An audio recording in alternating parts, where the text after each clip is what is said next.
네, 한 판사가 같은 날 성추행 혐의를 받고 있는 50대 남성 A씨와 스토킹 혐의를 받고 있는 30대 남성 B씨에 대한 구속영장을 기각했는데요. 그 기각 사유를 납득할 수 없다라는 비판이 제기되고 있습니다. 네, 상식적으로 납득할 수 없다. 법원이 어떤 이유로 A씨와 B씨의 구속영장을 기각했습니까? 먼저 성추행 혐의를 받고 있는 50대 A씨부터 얘기를 해드리면요. 이 판사는 영장을 기각하면서 이렇게 밝혔습니다. 아파트를 자가로 소유하고 있으며 사회적 유대관계가 있다. 증거 수집이 돼 있고 도주 우려가 없다. 이런 이유라고 합니다. 그 상식적으로 납득할 수 없는 이유다라고 말씀하셨는데 정말 황당한 판결인 것 같긴 합니다. 네, 이 사건 내용부터 좀 전해드리면 좋겠는데요. 네네. 지난달 27일 일산의 한 식당에서 식당 여주인을 강제로 추행하려고 했다고 합니다. 근데 참 또 황당한 게요. 그 옆에 바로 남편이 있었다고 해요. 네. 예? 남편이 이게 뭐 하는 짓입니까? 이렇게 말리지 않았겠습니까? 그러니까 소주병을 들고 소리를 지르고 바지를 내리는 행위를 하기도 했다고 하고요. 또 심지어는 여주인을 가위로 찌를 것처럼 위협하기도 했다고 합니다. 이 말도 안 되는 상황이 아닙니까? 네. 지금 얘기 그렇죠. 들어보니까. 네.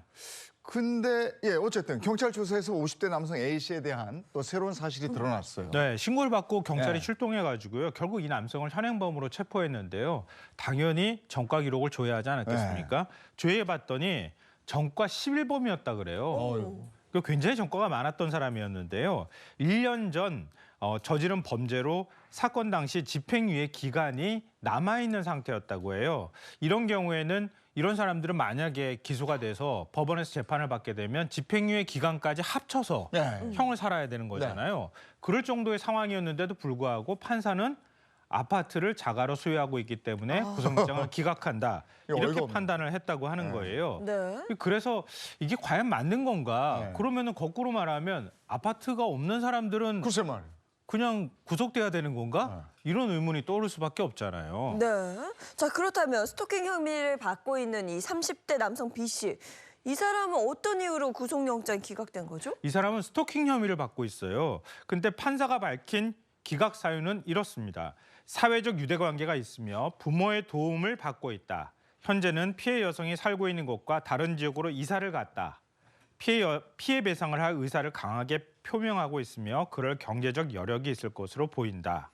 이렇게 얘기를 했다고 합니다. 이거 어떻게 해석해야 아니 될지 정말 이거는 궤변에 가까운 그렇죠. 내용이라서 네. 저희가 진짜 어이가 없습니다. 보통 이런 기각 사유 들어보시기가 좀 어려울 거예요. 없죠. 예, 이렇게 네. 구체적으로 기각 사유를 밝히는 경우도 그렇게 많지 않고요. 네. 뭐 도주 우려가 없다, 증거인멸 우려가 없다 이렇게 아주 간단하게 나오거든요. 저희도 사건 사고 다루고 있고 판결 내용 여기서도 많이 하는데 네. 이런 판결 내용은 정말 어이가 없다 이런 생각이 들고요. 네. 그러면 좀 스토킹 혐의를 받고 있는 30대 남성 B 씨 이 사건은 뭐예요? 그러니까 이 사람은 지난해 7월부터 넉 달 동안 옆집에 사는 여성을 스토킹한 혐의를 받고 있는데요.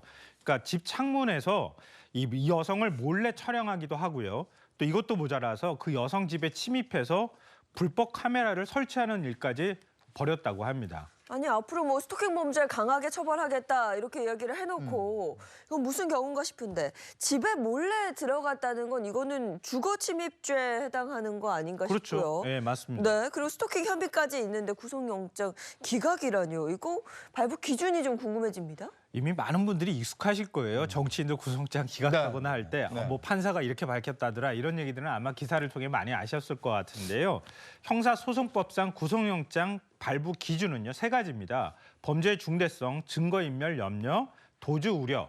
그래서 보통 판사들은 도주 우려를 많이 얘기를 하거든요. 근데 그 도주 우려에 앞서 말씀드렸던 그 사유가 포함이 된다라고 보는 거예요. 그러니까 그 사유가 도주 우려가 없다고 하는 근거로 판사가 제시를 했다고 하는 건데요. 그러니까 집이 있고 사회적 유대관계가 있으면 어디 잘 도망가지는 않을 것 같다. 그러니까 굳이 감옥에다가 가두고 가둬둘 필요는 없다. 뭐 이렇게 아마 판사가 판단한 것 같은데요. 우리 법감정하고는 좀 차이가 있죠. 있죠. 많이 차이 있죠 지금. 자가가 있다고 아니 그리고 도주 우려가 강제추행 현행범이잖아요. 그리고 거기서 말리니까 소주병을 들었다? 이런데 가서 보니까 경찰 조사 결과 전과 11범이었다. 그런데 자가 보유를 이유로 아파트가 있다. 그리고 다른 사람들과의 유대감이 있다. 네. 이래서 그 구속을 유대감 저는 궁금한 게 그 유대감은 어디서 나오는지 그래서 이제 모르겠어요. 친구가 있다 이거예요?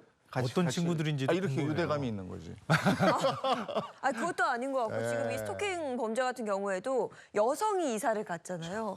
피해자가 이사를 갔다는 건데 그러네. 매번 이게 반복된다는 게 정말 답답합니다. 어이가 없습니다. 그래서 헛웃음이 나옵니다. 자, 두 번째 시전해 주시죠.